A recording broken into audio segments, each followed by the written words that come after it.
I don't want to get ahead of what the president will say during his remarks, but I do want to make an announcement about one of the most important traditions, the guest who will be sitting in the First Lady's box, Steve Staub and Cindy Keplinger. These siblings started Staub Manufacturing Solutions 20 years ago. Thanks to the Trump bump in the economy, they were able to grow to new heights in 2017, and thanks to the Trump tax cuts, they were able to give all of their employees larger Christmas bonuses.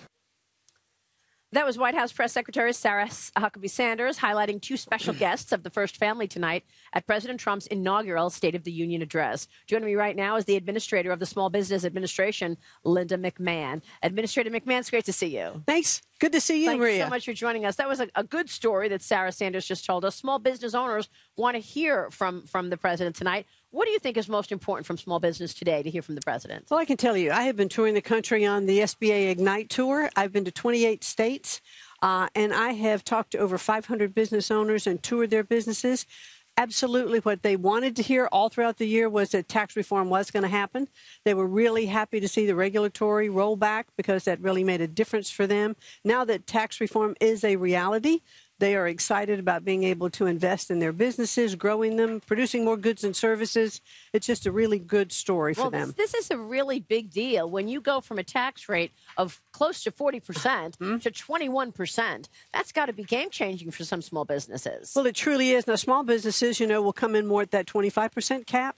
But I can tell you that most small businesses, the median income for small businesses is $70,000.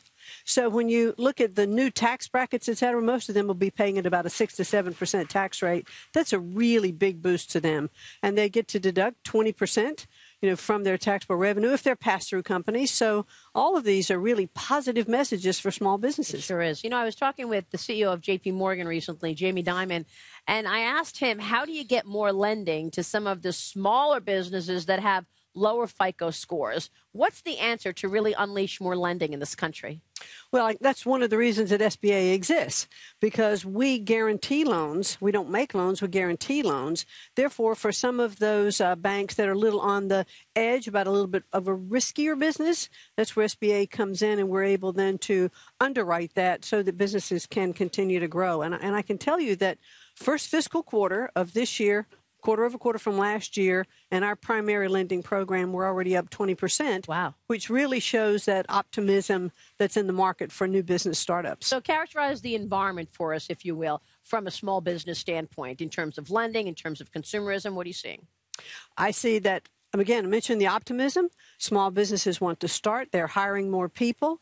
And they're looking at that, that immediate ability to write down the cost of new equipment. They are really excited about that because that just makes them know that they now, if they need to get that new oven for the kitchen that they've got in their restaurant or new computer equipment, it's just really looking forward to being able to reinvest. Healthcare obviously has been one of the big pressures for business, big and small, by the way.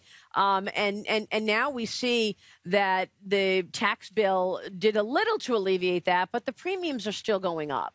What's the answer to really get your arms around the cost of health care for small and medium-sized businesses?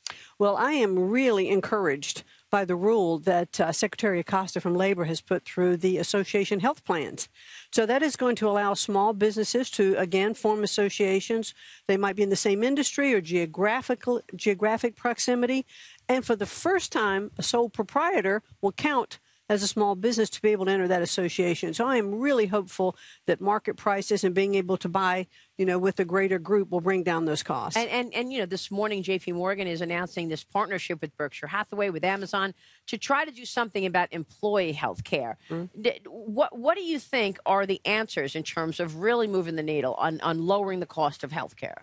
Well, I think the Association of Health Plans are going to be really good. Yeah. But, if we could put through, again, our health care reform that President Trump is going to bring back around, where we will have more of an open market to bring down those cost of premiums. When you can, buy insurance across state lines, like you do for automobile insurance, and it is the marketplace that'll drive down those prices. So I'm looking forward to us coming back around to healthcare reform. Yeah, and Mick Mulvaney, joining us a few minutes ago, said it's probably not in the cards this year, but after the midterm elections. Any other policies that you're working on that you think could be really game changers in terms of small business today? That's really where the job creators are.